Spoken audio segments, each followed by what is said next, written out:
it's a whole element to the show that I feel like, I want to see those things. Same thing like Nikki said. I'm like wondering like how far, like Matt was showing pictures up here on the screen over on our YouTube, and you had Sir Kristen Cole up there, right? And I was just like, that guy is such a flip flopper. He goes so back and forth. I'll be interested to kind of figure out like, is he, does he love anybody? Is he doing this for political gain? Like, where do his loyalties lie? This isn't just actually an impact for House of the Dragon, but this is an impact for the main book series, because Jaime Lannister has many thoughts about Cole in the main series, talking about the Kingmaker and what was his duty and what was his honor. And Cole is very polarizing in the history. Yeah. So finally seeing like what decisions he actually make. Did he go to Rhaenyra? All these things actually has a lot of impact on the books if we take this as canon. So when I did my recent read through, I noticed how many times Cole's name came up in Jaime's inner monologue.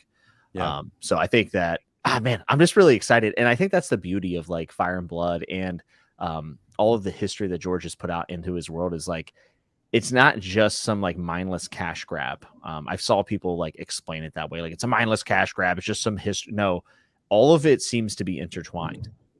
Right. Even when I was reading Fire and Blood, and there's some lost eggs in that book, and I'm like, oh no, are those the ones that showed up in the main series? Probably, who knows, right? And these questions are why we continue to reread and why we get excited about new shows. And this show is, I'm sure, going to answer a lot of the questions that we had. Yeah. It's interesting. When Ez and I were doing our first read through of Dunk and Egg, actually, we went back and we started to look at when they were written. So like, if you go back and you look, he wrote Game of Thrones, and then he wrote, Clash of Kings, stuff like that. But at the same time, he's writing the Dunk and Egg series, and you can see so many parallels, like between the two, like Maekar Targaryen starts to get referenced, like after he's introduced him in Dunk and Egg, and so it is this very interconnected thing, and it's still cool stuff too. Like Ez and I talked about it the other day, and we've talked about it before. I totally hope, this is just a huge wish for me, is it's all Targaryens assassinating each other. Have a faceless man kill somebody off and bring back the actor who plays Jack and Hagar, because that would just be so sweet, because it's just they just wear the faces, and that would be something that would be wild. That would trend on Twitter. That like Twitter would blow up that day.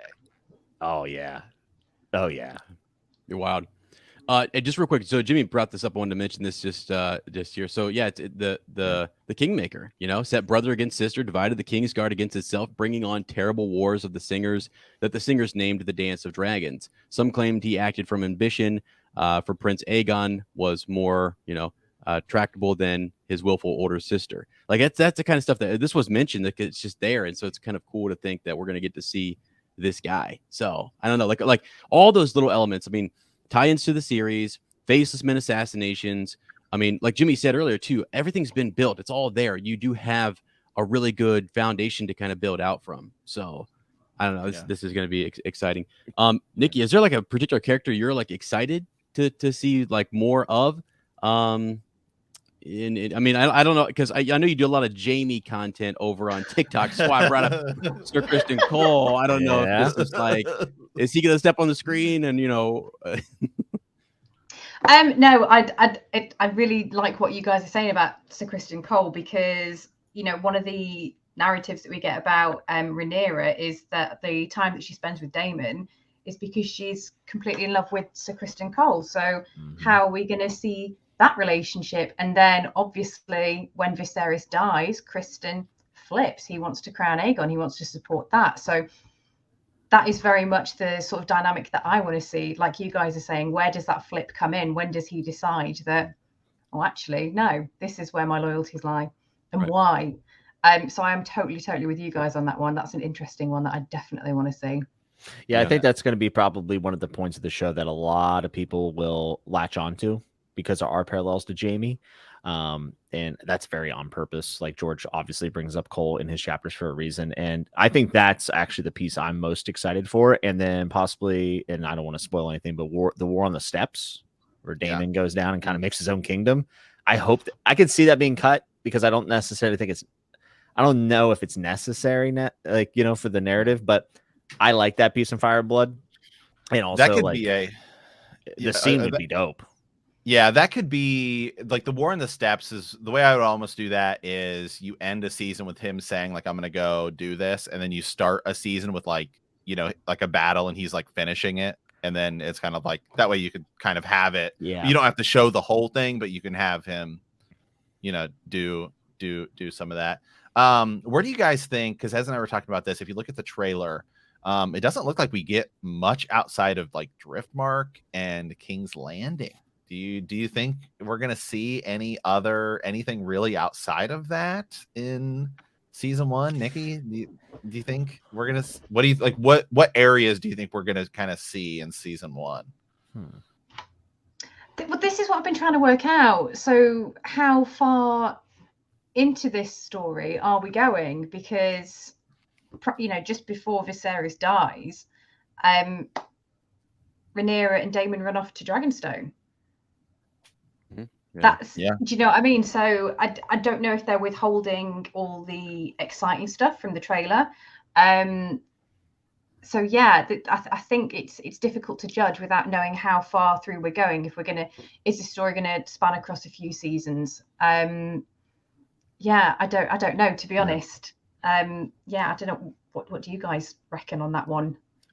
I think that's the biggest question of all, right? Like, are we getting the entire dance in one season? There's just no way. I would hope not. Way too much. No, I would hope not, because this could be so good if drawn out. I think we'll slow down. It does look as though they might have gone to, do you know what I mean? Run off and done their secret little marriage. That clip where I said, when they looked at each other. Yeah. I do wonder, is that going to be the ending of that season before everything really does kick off? Or are they going to move that up in the in the history to get that relationship started? You know what I mean? Do you think here's a question, because we see a lot of young Rhaenyra and young Alicent Hightower. Do you think it's going to be like, because I think Ez and I were talking about this the other day, it's like maybe we get like 5 episodes where it's like young, and then we get a time jump to current day. That could happen. See, I don't even think I think Viserys dies in like episode 9. Like I think season 1 ends with like the dance kicking off, not like the battle over the God's Eye and all that. I think that's like, because I mean, I just don't see how they would want to keep this like as a mini series. I think it's got to be 2 to 3 seasons, especially right now, because you need content. I mean, well, one thing to note, need content to compete with Netflix and everybody. Well, certainly, and one thing to note is that they didn't cast like some schmo in Viserys' role. I always forget his name.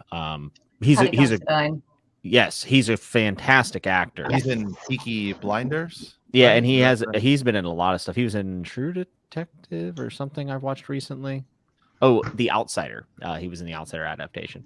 He's really great actor. So they're going to get a lot out of him. So I actually agree with you. I would be shocked if he were to exit stage left earlier in the season. That might even be the midway point, the mid-season climax. So it'll be interesting to see what they do with that. I think we'll see Old Town for sure. Dragonstone's obvious, right? Trying to think of anything else. We won't see the North. I don't think we'll see any of the North. I don't think we will too. There's no reason, right? I wish they were a little bit more transparent with the timeline. I wish I knew a little bit more from that. But we still have a lot of time. I keep forgetting the show doesn't come out next month. It comes out in August. Right. The fact that they dropped a trailer this soon is wild, but they know what they're doing. They know they're releasing right next to the Tolkien show, and they're going to have a couple episodes out before that. They really put the heat on Amazon